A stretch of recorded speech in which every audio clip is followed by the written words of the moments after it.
I'm meteorologist Amy Wilmoth in the WRAL Severe Weather Center to kind of break down this winter storm system that's headed our way for Friday and Saturday. We've issued weather alert days for both of those days. Now, this is pretty far away. It's about 2,000 miles away still. It's on the west coast right now, so it has to go across the entire country before it arrives here on Friday. Now, the timing is still a little bit in question as to when it's going to arrive. Some models have it arriving in the afternoon as some rain on Friday before transitioning to some wintry precipitation, and then other models have it holding off until later in the evening. So I'd say late afternoon through the evening would be the start time for this event. It will continue through Saturday morning. So we do have weather alert days in place. We expect mainly light accumulations. We could have snow accumulations and ice accumulations across the viewing area. So certainly icy roads, slick roads will be possible starting Friday evening and continuing overnight Friday into Saturday. So let's take a look at some of the high resolution model data that is coming in, and it is starting the precipitation off as rain by Friday afternoon. So we're okay the first half of the day on Friday. This is lunchtime. We're still fine. Temperatures are above freezing. The precipitation is still west and southwest of us. But then we start to see some rain moving in at around 3 or 4 o'clock in the afternoon. Temperatures, notice, are above freezing. So we don't have to worry about this being freezing rain or anything like that, but some wet roads will be possible for the drive home for the kids from school and also for the evening commute. We could have some wet roads as well. Now by 7 p.m. temperatures will be a little bit colder, and we'll start to see a changeover to some snow in the area that you see shaded in blue, to some wintry mix in this area in pink. That's sleet and snow, and then some rain in the area you see shaded in green. Now, if these temperatures were 32, it would be freezing rain because it would freeze once it hits the surface.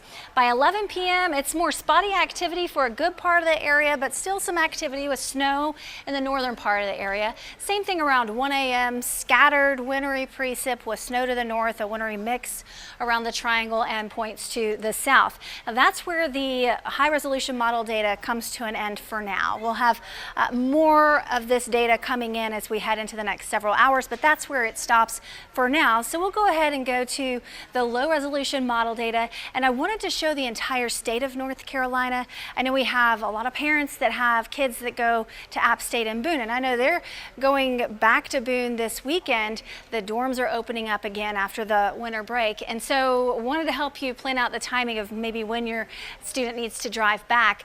I would suggest driving back early Friday morning. Just try to get there before all of this moves in.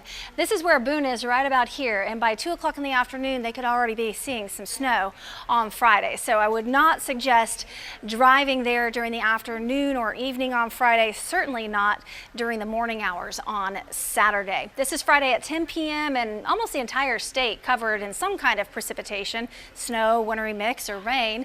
6 a.m. on Saturday, we're seeing a wintry mix across most of the area with snow in the northern half of the area. By 8 a.m., still getting some snow in the North Carolina mountains, but the system's starting to move out of our area. We'll still have some wintry mix and snow, but it'll be pulling away from us, and we should be done with the precipitation around 9, 10 o'clock in the morning across our viewing area. Now, if you are new to these kind of scenarios where we have a wintry mix, we could have snow, we could have sleet, we could have freezing rain, we could have rain, we could have everything this go round. Well, we have rain when we have the air is cold close to the cloud tops, and so it's snow, but then there's a big warm layer of the warm temperature closer to the surface, and so it's going to melt that snow. It's rain, and so we don't have to worry about that. Well, when you have freezing rain, you have this cold layer that's close to the cloud tops, and then you have this warm layer here, and then another cold layer down to the south. This is when we have freezing rain. So the snow falls into the warmer air. That's a pretty big area of warm air, and so it can melt all the way down to rain, but then it freezes at the surface because surface temperatures are at or below freezing. So that's freezing rain. And then sleet, you have the snow falling, it goes into a more shallow warm layer. So it melts a little bit down to some sleet, but not all the way down to raindrop form. So it's going to fall as sleet. When it hits the ground, you'll notice it pinging off the ground or off your windshield. And then to have snow, you need cold temperatures in the entire layer from the clouds all the way down down to the surface. It looks like we'll have that for the extreme northern part of our viewing area most likely. They'll have the higher snowfall totals as well. This is our forecast, the WRAL forecast for snowfall totals, 1 to 2 inches in this area, and this area up to about an inch. Now, what I will say is some of the model data that's now starting to come in shows a little bit more for Southern Virginia and the northwestern part of our area. So we might be bumping these up in the next 12 hours or so just a little bit, maybe 1 to 3 inch total for the area shaded in white, but we'll keep you posted. Ice accumulations. Now we're expecting maybe up to about 1/10 of an inch of ice, and that would be for the southern half of our viewing area. And that's going to maybe coat the trees a little bit. Bridges will be slick. Certainly roads would be treacherous at that point.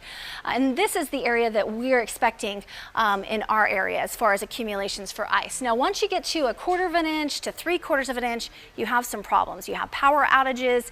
The ice is heavy enough on the trees that it brings down the limbs. Those hit the power lines and you're out of power. So once we get to 1/4 of an inch of ice, we're in some trouble, and obviously the roads are going to be a little bit worse, and it's going to take longer for that ice to melt. And then 3/4 inch of ice or higher, it's impossible to drive on the roads. There's major tree damage and lots of power outages. We don't expect any widespread power outages because this is the forecast we're going with. This area in here could have up to about 1/10 of an inch of ice.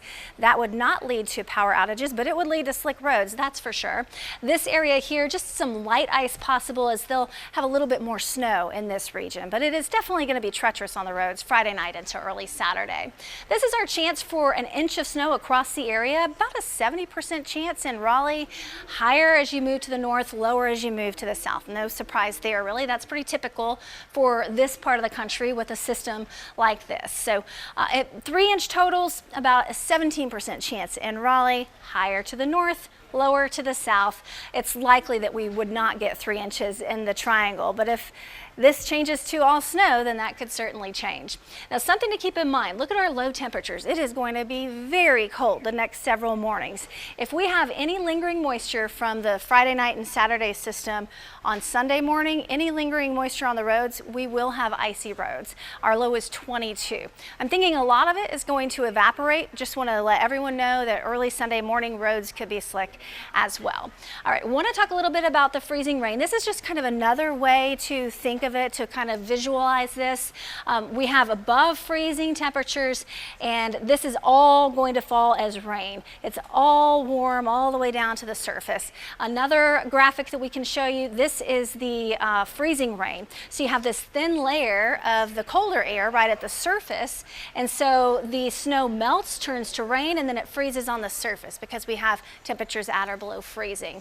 And then again, with sleet, you have snow, a small layer of warm air that it falls into. It melts a little bit into sleet pellets, and so it falls as sleet. So we're going to have a mixture of everything, and then snow. Everything is cold from the clouds to the surface, and that's when a scenario when you would have all snow. If you're new to winter systems and driving in them, and this is kind of a tip for your kids too if they're new drivers, you have to plan for longer stop times based on what kind of precipitation we have in the road conditions. So with rain, obviously it's not hard to stop. When you have wet conditions, it's not that bad in the green and yellow. So if it's dry or just rain, it's not that bad. And once you get snow, it takes you a little bit longer to stop.